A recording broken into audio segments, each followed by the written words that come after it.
السلام علیکم ورحمۃ اللہ وبرکاتہ۔ ساتھیو، مرزا جہلمی، جی ہاں، یہ وہ شخص ہے جس نے دور حاضر میں امت مسلمہ کو لے کر کے اتنی گمراہیاں اور اتنی ذہن سازیاں کرنے کی کوشش کی کہ مسلمان اپنے دین اسلام سے ہٹ جائیں اور وہ طاغوت کے نظام کے غلام اور ٹٹو بنے رہیں اور کافروں کے نظام کے پابند رہیں۔ مگر میرا رب کریم سبحان اللہ، اس کی حکمت اور اس کی تدبیر ہی کچھ اور ہے، سبحان اللہ۔ تو اب یہ اپنے جو گستاخانہ جو اکثر یہ بکواسات کرتا رہتا ہے، اس میں اس نے بہت بڑی ایک بکواس کی ہے، اور انشاءاللہ تبارک تعالی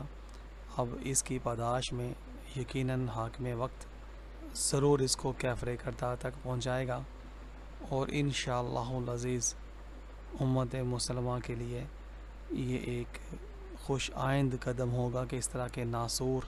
سور جو ہیں وہ آئندہ کبھی اس طرح کی حرکت نہیں کریں گے جس طرح کی اس نے کی۔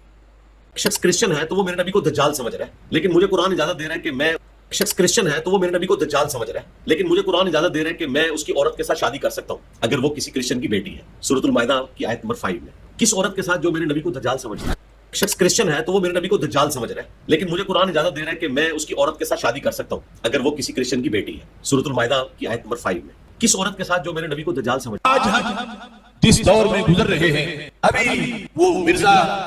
جہلمی جس کو میں جہلمی کہتا ہوں، اس کی تازہ ایک بکواس وائرل ہوئی ہے، اور میں نے آج اس کے خلاف ابھی آنے سے پہلے فتویٰ صادر کیا ہے۔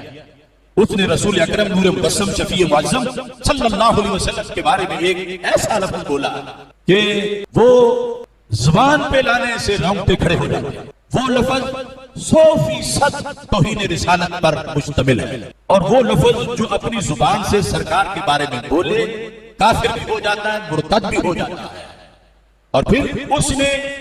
کرسچن لوگوں کا حوالہ دے کر یہ کہا کہ وہ اس طرح کہتے ہیں، اور پھر اپنی ایک مسئلے کی دلیل کے طور پر اپنے طرف سے پیش کر رہا تھا، جبکہ کرسچن ہے ان کا جواب آیا کہ ہمارا تو کوئی ایسا مذہب نہیں کہ ہم یہ لفظ اللہ کے رسول حضرت محمد مصطفیٰ صلی اللہ علیہ وسلم کے لیے بولیں۔ تو ہم نے اس فتوے میں مطالبہ کیا کہ 295C کے تحت اس پر FIR درج کی جائے اور اس کو سزائے موت دی جائے۔ 295C کے تحت اس پر FIR درج کی جائے اور اس کو سزائے موت دی جائے۔ کیا آپ سب کو یہ بات منظور ہے؟ گستاخ نبی کی ایک سزا عذر گناہ بدتر از گناہ ہے۔ اگر اس نے دجال سے مراد کذاب بھی دیا ہے، سرکار کی طرف نسبت کر رہا اس لفظ کی، تو یہ بھی 100% توہین رسالت ہے، اور کسی لحاظ سے یعنی اس کو کوئی چھوٹ نہیں دی جائے گی۔ یہ لفظ اگر وہ یہ تعویل کرتا ہے تو پھر ہمارا تو یہ 295C جو قانون ہے ہمارے ملک کا، شریعت و شریعت ہے، اس قانون میں ہے کہ اگر کوئی کرسچن بھی یہ لفظ بولے گا سرکار کے بارے میں تو اس کو سزائے موت دی جائے۔ جس نے کوئی ولی نہیں چھوڑا، نبی نہیں چھوڑے، خود اللہ کی ذات کے لحاظ سے اور مقدس ہستیوں کے لحاظ سے، آل بیت اطہار اور صحابہ کے لحاظ سے، خصوصاً حضرت امیر معاویہ رضی اللہ تعالیٰ عنہ کے لحاظ سے، اس کی زبان اتنی بے لگام ہے کہ ان ساری ہستیوں پر معاذ اللہ وہ تان کر چکا ہے، توہین کر چکا ہے، اور یہ اس کی حد درجہ توہین ہے۔ پتہ نہیں کس نے اس کی پیچھے سے باگیں کھلی چھوڑی ہوئی ہیں۔ تو یہ ہمارا ابھی تو جو کہ آج کا مسئلہ ہے کہ پورے پاکستان اور پوری قوم کی اس کے بارے میں انشاءاللہ آواز ہوگی۔ گستاخ نبی کی ایک سزا، اور یہ ہم حکومت سے مطالبہ کر رہے ہیں کہ حکومت یہ کام کرے، حکومت کی رہنمائی کے لیے فتویٰ لکھا ہے،